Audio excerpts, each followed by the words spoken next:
dia a todos, graça e paz do Senhor Jesus seja com todos nós. Uma ótima quarta-feira para todos. Hoje é dia 31 de maio de 2023. Seja muito bem-vindo ao nosso devocional de hoje. E nesta quarta-feira vamos dar sequência aí à nossa maratona de leitura bíblica. Hoje falando de Zacarias, capítulos 4, 5 e 6. Avançando aí pelo profeta Zacarias. Hoje eu quero destacar um texto que é bastante conhecido, a gente usa ele aí com alguma frequência e eu gostaria de fazer algumas considerações em relação a ele. O texto está em Zacarias, capítulo 4, a partir do verso 6. Então é um texto longo, então vamos ler todo ele aqui para a gente poder depois fazer aí os nossos comentários. Então, Zacarias capítulo 4, a partir do verso 6, diz assim: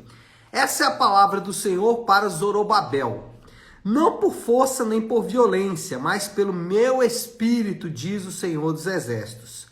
Quem você pensa que é, ó montanha majestosa? Diante de Zorobabel você se tornará uma planície. Ele colocará a pedra principal aos gritos de Deus abençoe, Deus abençoe. Então, o Senhor me falou, as mãos de Zorobabel colocarão os fundamentos deste templo, suas mãos também o terminarão.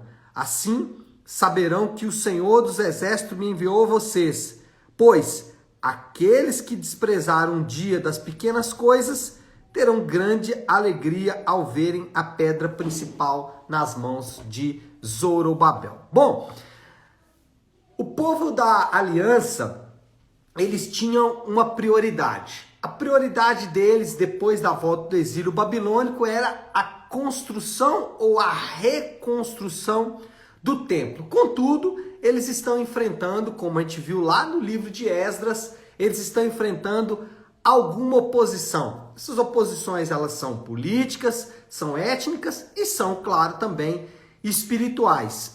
Entre as diversas visões recebidas por Zacarias sobre esse momento, está a promessa de que Deus está particularmente envolvido na tarefa do povo. Entre as visões de Zacarias, uma delas é para dizer, olha, o Deus que deu a ordem para construir ou reconstruir o templo, ele está envolvido na conclusão dessa tarefa.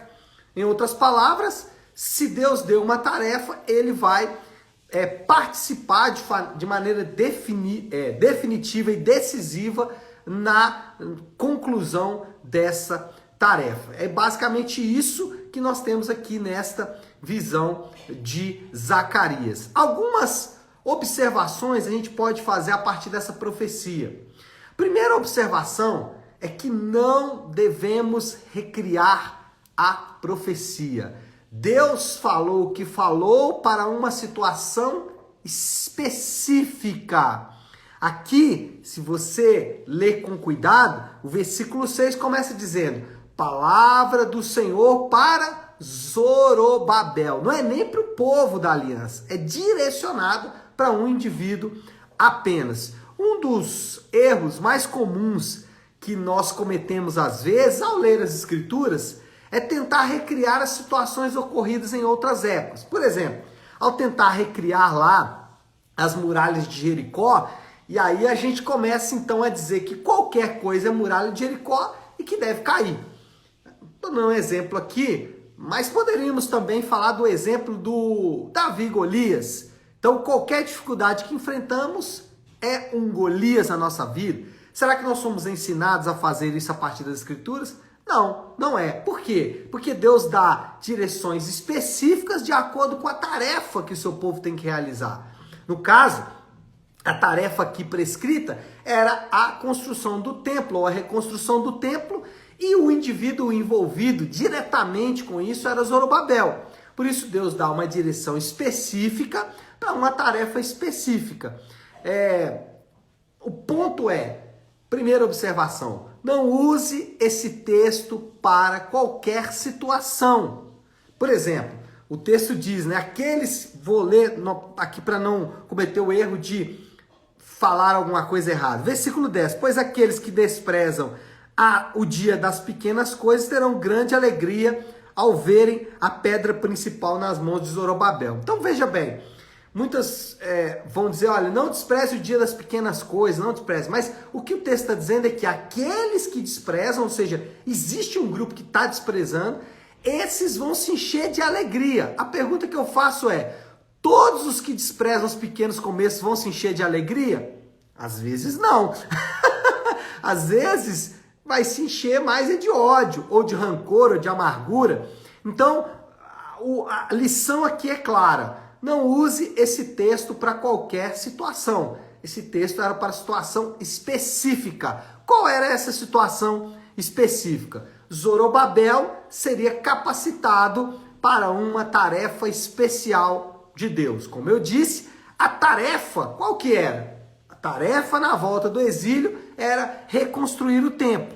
Então, Deus estava dizendo que ele está particularmente envolvido nessa empreitada. Qual empreitada? Edificar o templo. Então, aqui existe uma direção específica, e essa é a segunda consideração, uma capacitação específica para uma tarefa especial. Então, a primeira consideração aí, não tente recriar as situações, não aplique esse texto para qualquer situação, dizendo que o Espírito Santo vai te capacitar para qualquer situação.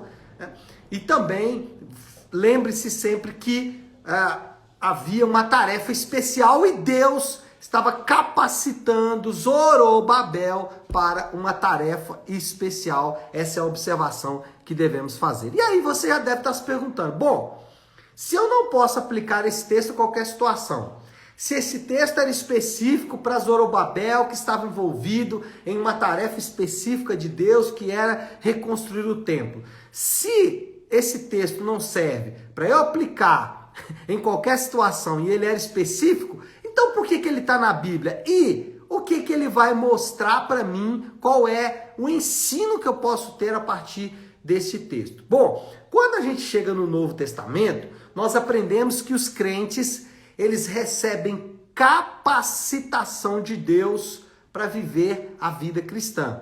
Então, se o Espírito de Deus estava sobre Zorobabel para uma tarefa especial, o Espírito de Deus também está sobre os crentes para realizar também uma tarefa especial. Ou seja, Deus capacita os crentes para suas tarefas. Então, o que nós aprendemos lá é o seguinte: da mesma maneira como o Espírito Santo capacitou Zorobabel para uma tarefa específica de Deus, o Espírito Santo também capacita os crentes para uma tarefa específica e especial. Qual tarefa é essa? Quais são as coisas que os crentes devem realizar? Bom, no Novo Testamento a gente tem uma série de ensinos nessa direção, usando às vezes, inclusive, metáforas, para poder nos mostrar qual é a nossa tarefa, qual é a tarefa dos crentes. E assim como o Espírito Santo estava capacitando os crentes, ou nesse caso aqui, capacitando Zorobabel para uma tarefa, o Espírito Santo também está nos capacitando para uma tarefa. E que tarefa é essa?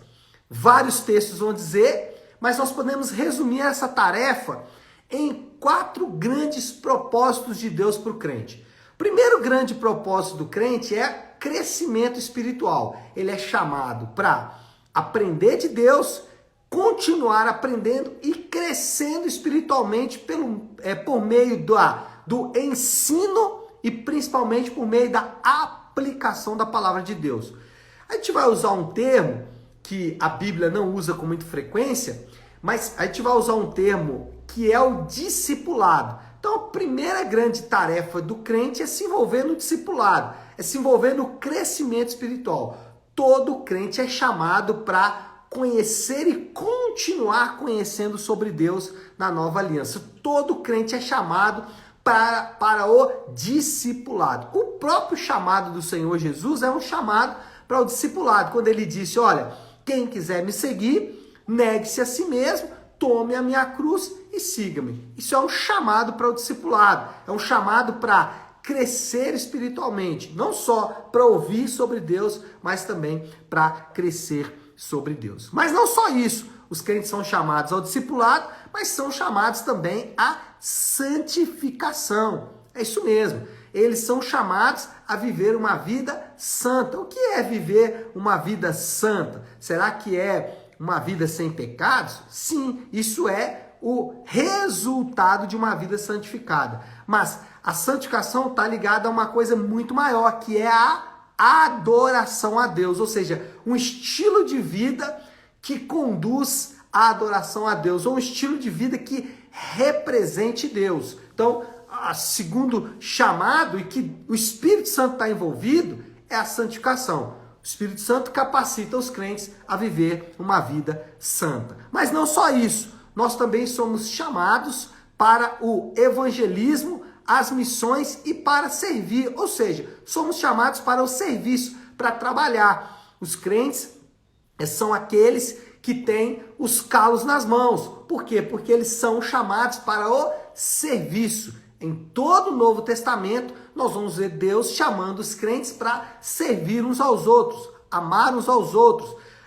Nossa igreja local, a igreja local que você faz parte, ela é o local onde eticamente você é chamado a servir. Você deve servir aos irmãos que estão em aliança com você por meio da igreja local. Então, somos chamados ao discipulado e capacitados pelo Espírito Santo. Nesse caso, o Espírito Santo dá a tarefa e capacita. Somos chamados à adoração, à santificação. O Espírito Santo nos capacita a adorar a Deus por meio de uma vida santa. Também somos chamados ao evangelismo, às missões e a servir. Somos chamados a falar do amor de Deus, a representar Deus em toda a terra. E por isso também somos capacitados pelo Espírito Santo para falar em nome dele e sobre ele por meio do evangelismo e das missões. E por último, nós também somos chamados à comunhão. Somos chamados a viver uma vida comum com os outros irmãos, que nós temos uma aliança através da igreja local. Então, essas são as tarefas que o crente recebeu de Deus na nova aliança: discipulado, adoração, serviço e comunhão. Todos os crentes têm que estar envolvidos com isso. E aqueles que estão envolvidos nesta tarefa recebem capacitação do Espírito Santo. Assim como foi com Zorobabel, que estava envolvido em uma tarefa especial de Deus, e Deus disse para ele: eu mesmo estarei particularmente envolvido nessa tarefa, te capacitando com o Espírito Santo. Da mesma forma, os crentes são chamados a uma tarefa e são capacitados pelo Espírito Santo para desenvolver esta tarefa. Que tarefa é essa? Crescimento espiritual, discipulado, santificação ou adoração, evangelismo, missões e serviço e comunhão com os irmãos da igreja local. É o que eu chamo de DASC.